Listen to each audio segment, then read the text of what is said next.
యేసు ప్రభు రక్షకుడు కల్వరిగిరిలో కన్ను మూసాడు, నీకోసం రక్తం చిందించాడు, నీకోసం ప్రాణం పెట్టాడు.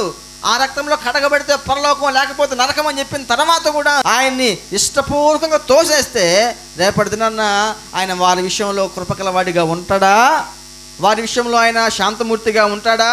వారి విషయంలో ఆయన అత్యంత కృపగలవాడిగా కరుణావాత్సల్యం గలవాడిగా సరేలే తెలియజేసావులే అని అంటాడా? అనే అవకాశం ఎప్పటికీ లేదు.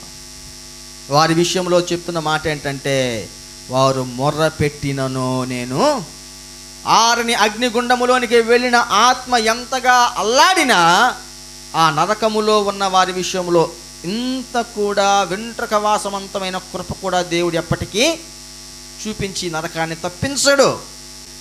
ఏది చెయ్యాలో చెప్తే చెయ్యవు, ఏది చెయ్యకూడదో చెప్తే చేస్తావు. ఆయన సంగతి పూర్తిగా తెలిసి ఆయనకు పూర్తిగా వ్యతిరేకంగా ప్రవర్తించిన తర్వాత నీ మీదకు భయము తుఫాన్ లాగొచ్చినా ఆయన ఏమంటున్నాడు? ఎటకారం ఆడతాను అంటున్నాడు, అపహాసం చేస్తాను అంటున్నాడు, నేను నీ మొరని వినను అంటున్నాడు. సో నీవు దేవునిగా కలిగి ఉంటే ఏం చేస్తావు? ఆయన ఏది చెప్పినా, నువ్వు పనిచేసే స్థలంలో, నువ్వు పనిచేసే ఆఫీసులో, నువ్వు పనిచేసే యజమానికి ఎంతైనా ఎదురు తిరుగుతావా? 10 గంటలకి డ్యూటీకి వెళ్ళాలి, 11 గంటలకు పోయే అవకాశం ఉందా? 9:30కే వెళ్ళాలి, తెల్లారితో 4ంటికే రమ్మన్నాడు ఏదో ఆ రోజు. ఏం చేస్తావు? నాకు నిద్ర వస్తుంది అనంటావా? ఏ మనిషి యజమానుడు మా నార్మల్ పర్సన్ నీలాంటి మనిషే నీకు డబ్బులు ఇస్తున్నాడని, జీతం ఇస్తున్నాడని, వెళ్ళకపోతే నష్టపోతామని ఏం చేస్తున్నావు? ఎప్పుడు రమ్మంటే అప్పుడు వెళ్తున్నావు, ఎప్పుడు తిరిగి వెళ్ళమంటే అప్పుడు తిరిగి ఇంటికి వెళ్తున్నావు. మరి ప్రాణం ఇచ్చిన దేవుడికి ఎంత విలువిచ్చావు?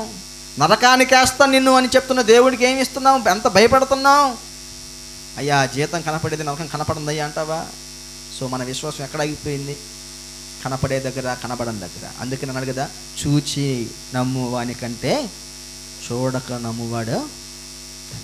నువ్వు నరకాన్ని ఇంకా చూడలే, కానీ చూసిన తర్వాత ఇంక నువ్వు పరలోకాన్ని చూసే అవకాశం లేదు. సో దేవుడు పిలిచినప్పుడు పలుకుదాం, దేవుడు ఏది చేయమంటే అది చేద్దాం, దేవుడు ఏది చేయొద్దు అంటే చేయకుండా నిలబడదాం. ఏదైనా ఇబ్బంది వచ్చినప్పుడు నువ్వు చెప్పినట్టే చేసినైనా ఇది వచ్చిందంటే ఆయన దగ్గర నుంచి సమాధానాన్ని సంపాదించుకో.